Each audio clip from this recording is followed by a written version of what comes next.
ফেরেশতাদের গুনাহ নাই, ফেরেশতাদের গুনাহ নাই, এই জন্য ফেরেশতার দাম কম, আমাদের দাম বেশি। কেউ কি সুবহানাল্লাহ বলবেন না?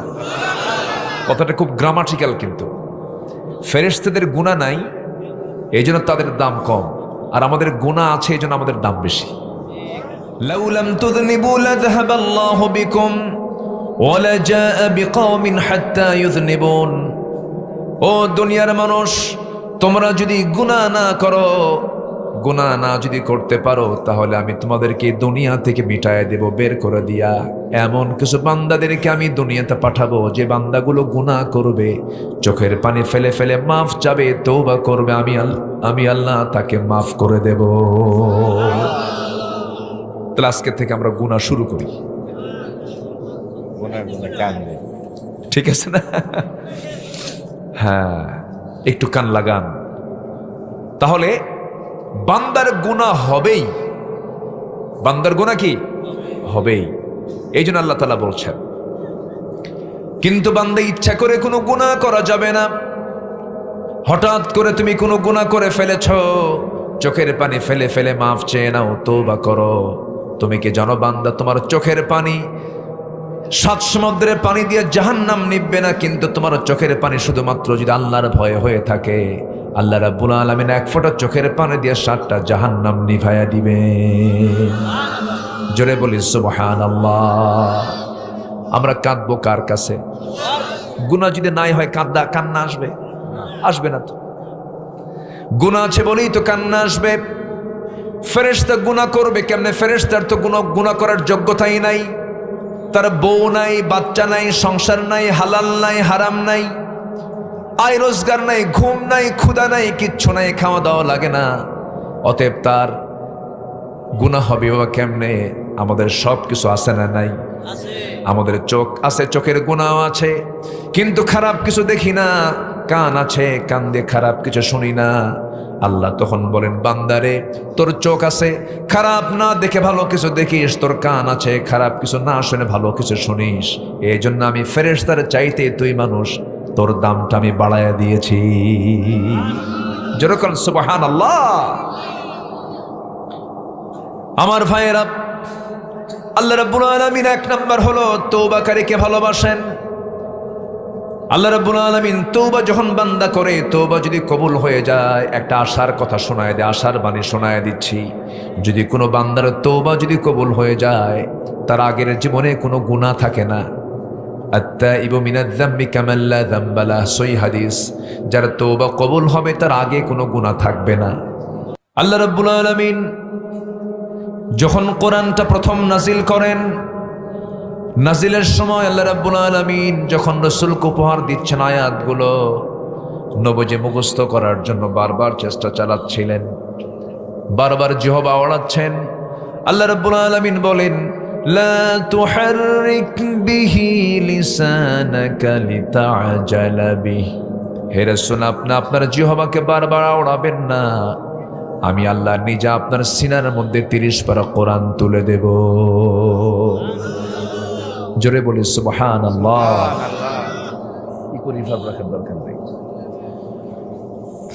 আমার ভাইরা, একটু মনোযোগ দিয়ে শোনার চেষ্টা করবেন। যে কোরআনটা আল্লাহ রাব্বুল আলামিন 1500 বছর আগে নাজিল করলেন, আজ পর্যন্ত শুধু নয়, কিয়ামত পর্যন্ত যদি কেউ চেষ্টা করে, এর মধ্যে চুল পরিমাণ কোনো ভুল কেউ প্রমাণ করতে পারবে? কেউ কি প্রমাণ করতে পারবে? এমন কি আপনার বিশ্বাস হয় নাকি? কেউ পারবে? কেউ পেরেছে? সম্ভব? কোরআন তার যিনি আকাশ বানিয়েছেন, কোরআন তার যিনি সূর্য বানিয়েছেন, কোরআন তার কাছ থেকে এসেছে যিনি 7 সমুদ্রের মালিক। জোরে বলেন সুবহানাল্লাহ। আমি পৃথিবীর বহু দেশ সফর করেছি, অনেক মখলুক দেখেছি, অনেক সৃষ্টি বিচিত্রতা দেখেছি, সৌন্দর্য দেখেছি। আমার কাছে সবচাইতে আশ্চর্য মনে হয় হলো এই কোরআনকে। এর চাইতে আশ্চর্য কিতাব পৃথিবীতে আর দ্বিতীয়টা নাই। জোরে বলেন সুবহানাল্লাহ। এটা অত্যাশ্চর্য একটা কিতাব। আপনি কি চান? এর মধ্যে সব আছে, আল্লাহ কোনো কিছু বাদ রাখেননি। সম্মানিত ভাইয়েরা, সেই কালামে হাকিম থেকে কিছু কথা আমি বলতে চাচ্ছি। আমাকে সময় দেওয়া যাবে তো? এশার নামাজ যে হলো না, হবে তো? সবচেয়ে সময় কম না বেশি? কোন ওয়াক্তের নামাজের সময় বেশি বলেন? এশা। কোনো টেনশন নাই। আমি বলেছিলাম মাহফিল কর্তৃপক্ষের দুজনকে বলেছিলাম যে আমি যখনই আসি এশার সালাদটা আমরা শেষে আদায় করব। আমি প্যারেড ময়দান চট্টগ্রামের যে মাহফিলটা হয়, আল্লামা সাইদ রাহেমাহুল্লাহ করতেন, এটা গত বছর আল্লাহ পাক আমাকে দিয়ে শুরু করেছেন।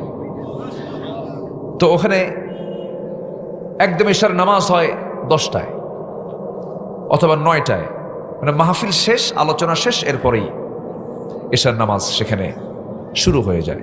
তো যাই হোক, আজকে হয়তো একটু ভিন্নতার কারণে উনিও বুঝতে পারেন নাই, একটু মিসআন্ডারস্ট্যান্ডিং হয়েছে।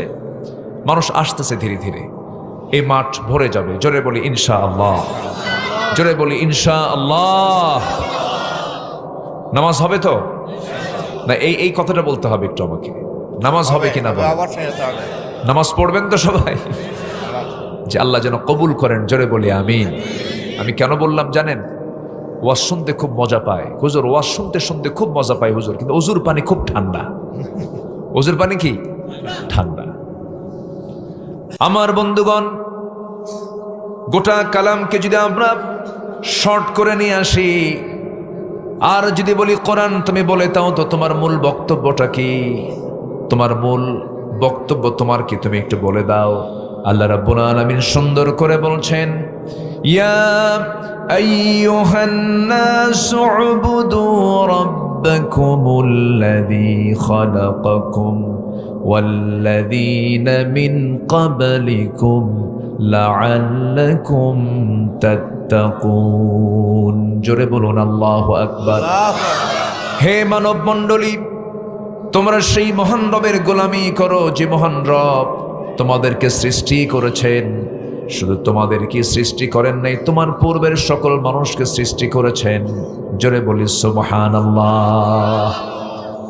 তাহলে গোটা কোরআনের মূল বক্তব্য হচ্ছে, এই পৃথিবীতে আমার আপনার দায়িত্ব হচ্ছে কারো গোলামি না করে কারো গোলামি করা।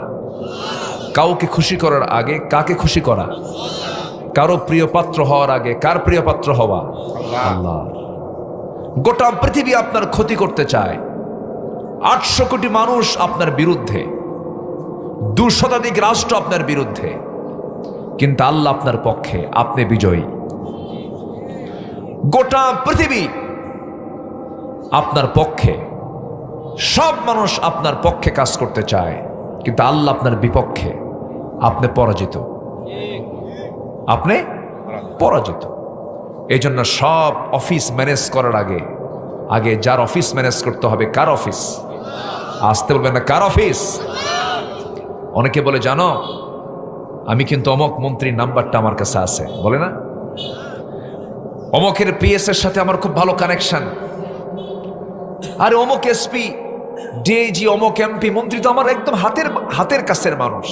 জানো অনেক বিশাল ব্যাপার না।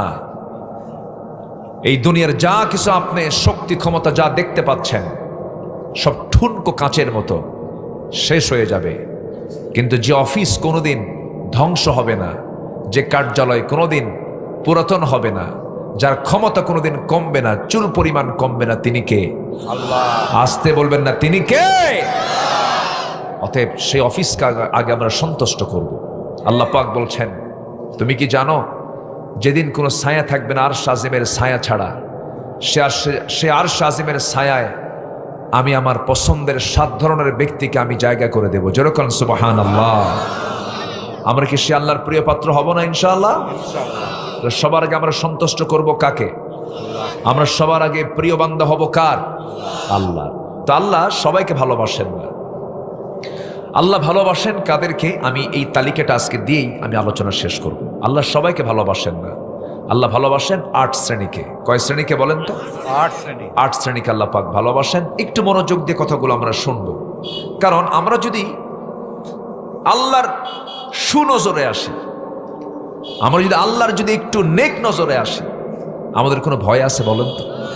আমাদের কোনো লস আছে? অতএব আমরা আগে আল্লাহর সুনজরে যেন আসতে পারি, এজন্য আল্লাহ কাদেরকে ভালোবাসেন কোরআনে কারীমের দৃষ্টিতে আমি 8টা পয়েন্টে 8টা গুণ যাদের মধ্যে থাকবে আল্লাহ তাআলা তাদেরকে ভালোবাসবেন। আমি একটা একটা করে বলছি, আমাকে সময় দেওয়া যাচ্ছে তো ইনশাআল্লাহ? আল্লাহ কবুল করুন, জোরে বলি আমিন। আমার বন্ধুগণ, একটু মনোযোগ দিয়ে কথাগুলো শুনবেন। আল্লাহ রাব্বুল আলামিন 8 শ্রেণীকে ভালোবাসেন, 8টা গুণে গুণান্বিত ব্যক্তিকে ভালোবাসেন। এর মধ্যে 1 নম্বর হলো ইন্নাল্লাহা ইউহিব্বুত তাওয়াবিনা ওয়া ইউহিব্বুল মুতাতাহহিরিন। জোরে বলুন আল্লাহু আকবার। আল্লাহু আকবার। আল্লাহ রাব্বুল আলামিন 1 নম্বর তওবাকারীকে ভালোবাসেন, যারা তওবা করবে আল্লাহর কাছে। তওবা তো তারই করতে হবে যার গুনাহ আছে, যার গুনাহ নাই তার তওবা করার দরকার নাই। এই জায়গায় আমরা যারা বসে আছি কারো তো কোনো গুনাহ নাই। গুনাহ নাই এরকম লোক কে আছেন? হাত তোলেন। গুনাহ নাই? গুনাহ আছে? গুনাহ নাই তো? ও আচ্ছা, এই জন্য হাত তুলছেন। হাত নামান।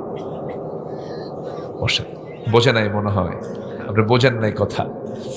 একজন শুধু তুললেন যে ওনার গুনাহ নাই। ফেরেশতাদের গুনাহ নাই, ফেরেশতাদের গুনাহ নাই, এই জন্য ফেরেশতার দাম কম, আমাদের দাম বেশি। কেউ কেউ সুবহানাল্লাহ বলবেন না? কথাটা খুব গ্রামাটিক্যাল, কিন্তু ফেরেশতাদের গুনাহ নাই এই জন্য তাদের দাম কম, আর আমাদের গুনাহ আছে এই জন্য আমাদের দাম বেশি। কি কথা কি প্যাঁচ মনে হচ্ছে না একটু? তাহলে গুনাহ করি আজকের থেকে নাকি এরকম কিছু নাকি? আবার একটা হাদিসে আসছে, একটু কান লাগাতে হবে কথাগুলো। এই কথাগুলো একটু ভুলের বুঝে কম বেশি হলে ভুল বুঝবেন। আবার হুজুর আবার এটা কি বলে গেল? একটা হাদিস, আল্লাহ তাআলা নিজেই বলছেন, লাউ লাম তুযনিবু লাযহাবাল্লাহু বিকুম ওয়া লাজাআ বিকওমিন হাত্তা ইউযনিবুন। ও দুনিয়ার মানুষ, তোমরা যদি গুনাহ না করো, গুনাহ না যদি করতে পারো, তাহলে আমি তোমাদেরকে দুনিয়া থেকে মিটায় দেব, বের করে দিয়া। এমন কিছু বান্দাদেরকে আমি দুনিয়াতে পাঠাবো যে বান্দাগুলো গুনাহ করবে, চোখের পানি ফেলে ফেলে মাফ চাবে, তওবা করবে, আমি আল্লাহ তাকে মাফ করে দেব। তাহলে আজকে থেকে আমরা গুনাহ শুরু করি। গুনাহ গুনাহ কান নেই। ঠিক আছে না? হ্যাঁ, একটু কান লাগান।